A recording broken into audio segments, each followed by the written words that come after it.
It's the argument that has ended friendships at pubs from Perth to Penrith. You've finally done it. You've scraped together your first $100,000. It took years of tuna sandwiches and skipping the Bali trips, but you've got the 6 figures sitting in your account. Now, you have a choice. Do you follow the great Australian dream? Take that $100,000 and use it as a deposit on a rental property? Or do you take the lazy route, dump it into the share market and let the compounding do the heavy lifting while you sleep? In 2026, the rules have changed.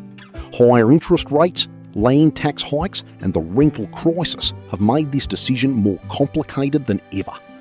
Today, we're doing a brutal no BS comparison. I'm going to run the numbers on $100,000 in bricks versus $100,000 in paper. And I'm going to tell you which one actually wins for the everyday Aussie. Let's start with the favourite child of the Australian economy, property. If you take your $100,000 and buy a house, you aren't just investing $100,000. You're using that money as a 20% deposit to buy a $500,000 asset. The bank lends you the other $400,000. This is leverage. If that $500,000 property goes up by just 5% in a year, it has grown by $25,000.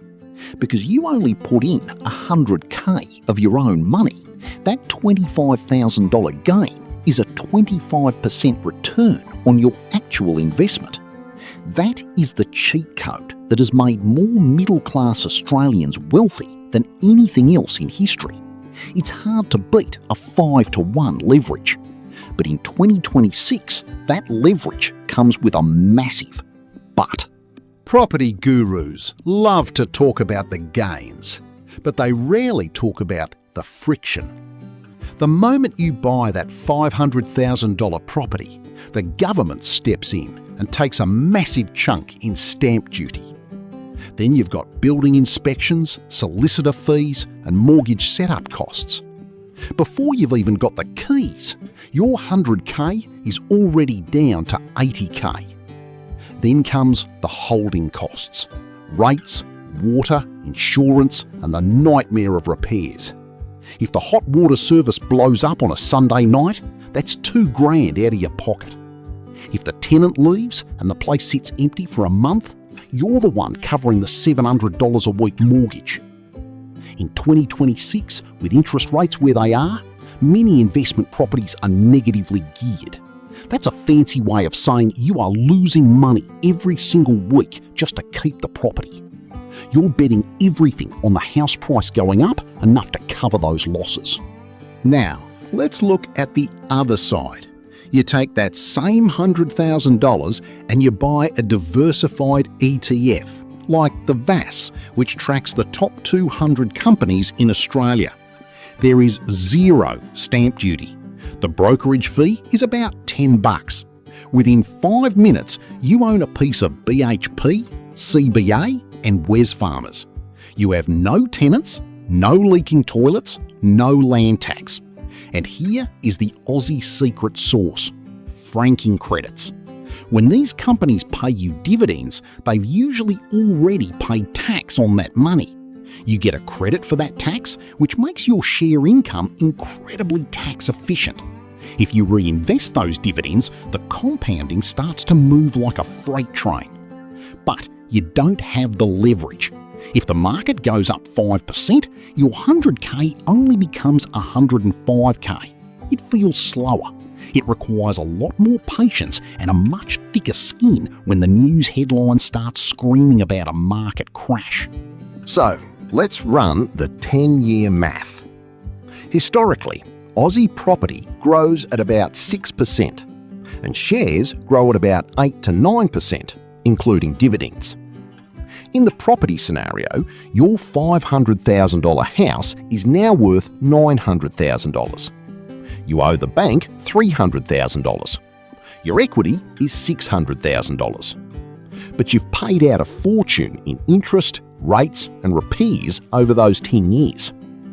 In the share scenario, your $100,000, with dividends reinvested, has grown to about $240,000.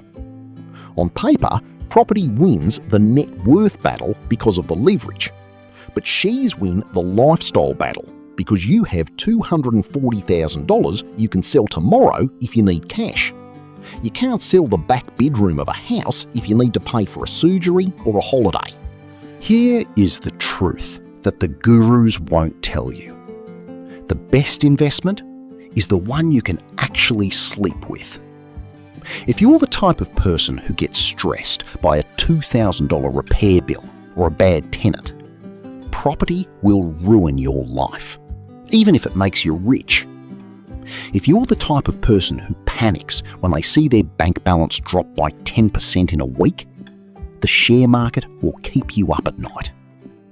In my experience, the smartest Aussies use a hybrid approach. They use property to build their base when they are young and can handle the debt. Then, as they get closer to retirement, they stop buying houses and start aggressively buying shares to provide the tax-free income they need to actually enjoy their life. So, you've got the 100K. What are you doing with it? Are you hitting the open homes this weekend? Or are you opening a brokerage account? There's no wrong answer, as long as you aren't leaving it in a 2% savings account where inflation is eating it for breakfast. If you want to see exactly how I've structured my retired Aussie portfolio to survive the 2026 economy, hit that subscribe button. We're going to keep breaking down the math, one video at a time. I'm the retired Aussie. Thanks for watching, and I'll see you in the next one.